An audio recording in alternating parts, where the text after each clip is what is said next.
महमूद वेगड़ा किस क्षेत्रीय साम्राज्य के प्रसिद्ध सुल्तान थे? तो वेगड़ा जो थे, महमूद वेगड़ा, ठीक है, इनकी बात करेंगे तो ये आपके गुजरात के, ठीक है, एक क्षेत्रीय साम्राज्य के सुल्तान थे। तो राइट आंसर इसका हो जाएगा विकल्प बी, गुजरात।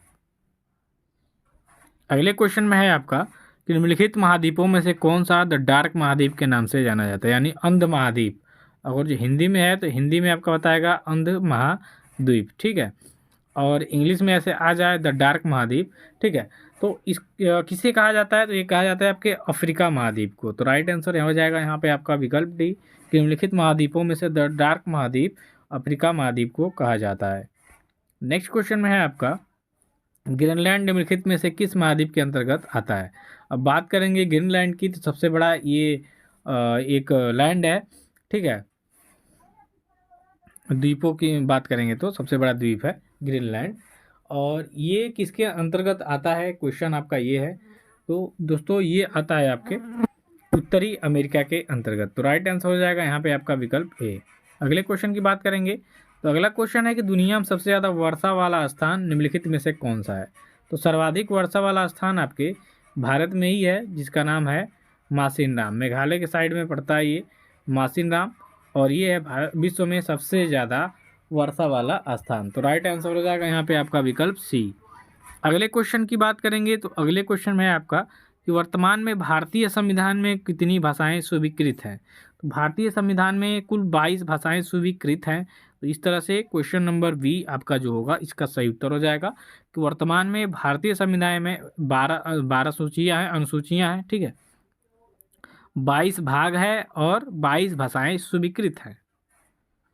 नेक्स्ट क्वेश्चन की बात करेंगे कि प्रसिद्ध पुस्तक कामसूत्र के लेखक कौन है। तो कामसूत्र जो है इसके जो लेखक हैं उनका नाम है वात्स्यायन, ठीक है, वात्स्यायन, इन्होंने कामसूत्र नाम की पुस्तक लिखी है, काफ़ी चर्चित पुस्तक है, ठीक है। तो सही उत्तर हो जाएगा यहाँ पे आपका विकल्प बी, कि प्रसिद्ध पुस्तक कामसूत्र के लेखक वात्स्यायन है।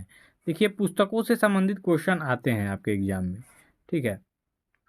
अब जैसे कल्हड़ है इसमें, तो कल्हड़ ने लिखा है राजतरंगिणी, और राजतरंगिणी इतिहास के जम्मू कश्मीर के इतिहास के बारे में बताता है, ठीक है। चलिए नेक्स्ट क्वेश्चन देखेंगे कि नीति आयोग का अध्यक्ष कौन होता है। तो नीति आयोग जो योजना आयोग था, इसका नाम चेंज करके नरेंद्र मोदी जी के द्वारा नीति आयोग कर दिया गया था। तो इसके अध्यक्ष की बारे में बात हो रही है। तो इसके अध्यक्ष होते हैं जो भारत के वर्तमान प्रधानमंत्री होते हैं, वही इस नीति आयोग के अध्यक्ष होते हैं। तो राइट आंसर हो जाएगा प्रधानमंत्री। सही उत्तर हो जाएगा यहाँ विकल्प सी। अगला क्वेश्चन है यहाँ पे सुल्तान अजलान शाह कप का जो संबंध है किससे है। तो दोस्तों सुल्तान अजलान शाह का कप जो है ये आपके हॉकी से संबंधित है। तो राइट आंसर हो जाएगा यहाँ पे विकल्प सी। खेल खिलाड़ियों से संबंधित क्वेश्चन आपके एग्जाम में देखने को मिलते हैं दोस्तों, किसी भी एग्जाम में। तो याद रखिएगा सुल्तान अजलान शाह कप का संबंध आपके हॉकी के खेल से है। अगले क्वेश्चन की बात करेंगे कि दांडी मार्च कब आयोजित किया गया था। तो गांधी जी ने दांडी मार्च यात्रा नमक कानून तोड़ने के लिए किया था, और इसकी स्टार्टिंग की बात हो रही है तो इसकी स्टार्टिंग आपकी हुई थी 1930 में। तो सही उत्तर हो जाएगा यहाँ पे आपका विकल्प है, 1930 में दांडी मार्च आयोजित की गई थी। अगला क्वेश्चन देखेंगे काजीरंगा राष्ट्रीय उद्यान आपके किस राज्य में स्थित है। तो दोस्तों काजीरंगा की जब भी बात आएगी आपको सीधे सीधे असम राज्य के साथ चले जाना है, ठीक है। असम में ही काजीरंगा राष्ट्रीय उद्यान है, और असम की जो राजधानी है ये आपकी दिसपुर है। तो सही उत्तर हो जाएगा यहाँ पे आपका विकल्प ए। अगला क्वेश्चन कह रहा है यहाँ पे कलमकारी चित्रकला किस राज्य से संबंधित है। तो दोस्तों कलमकारी चित्रकला की बात करेंगे तो ये आपके आंध्र प्रदेश राज्य से संबंधित है। तो सही उत्तर यहाँ पे आपका विकल्प डी हो जाएगा। चलिए नेक्स्ट क्वेश्चन की बात करेंगे। तो नेक्स्ट क्वेश्चन में आपका कि हाइड्रोजन का जो परमाणु क्रमांक होता है वो क्या है। तो हाइड्रोजन का परमाणु क्रमांक, ठीक, तो हाइड्रोजन सबसे हल्की धातु पहले नंबर पे आता है, तो इसके परमाणु क्रमांक भी 1 हो जाएगा। तो राइट आंसर यहाँ पे डी हो जाएगा।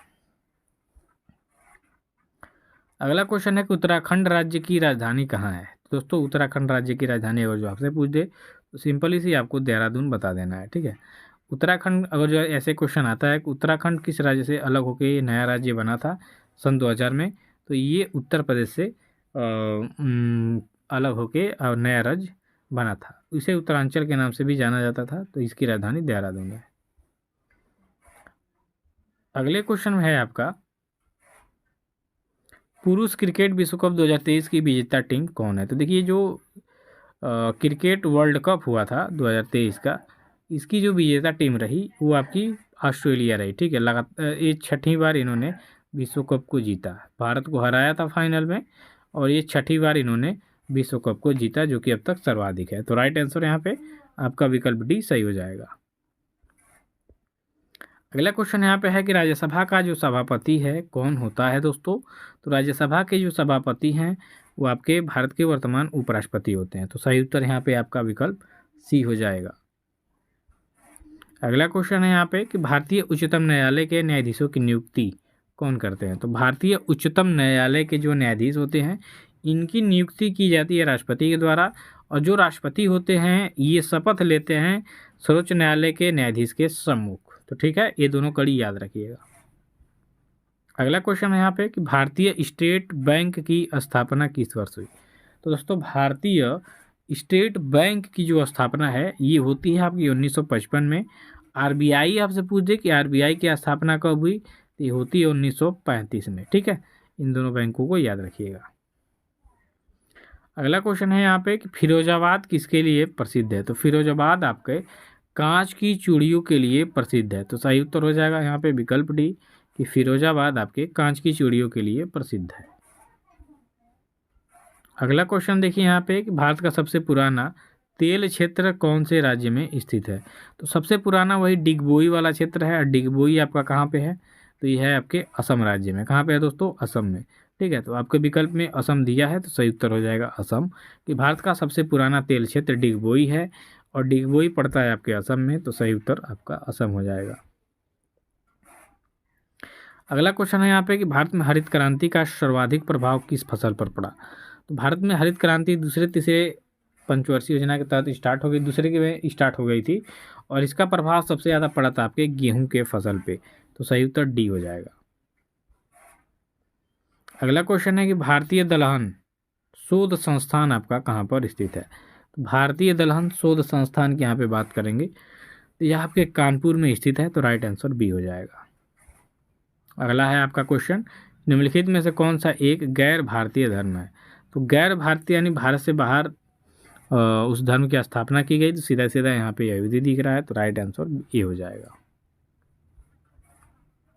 अगला क्वेश्चन है कि 7 टापुओं का नगर किसे कहा जाता है। तो दोस्तों, 7 टापुओं का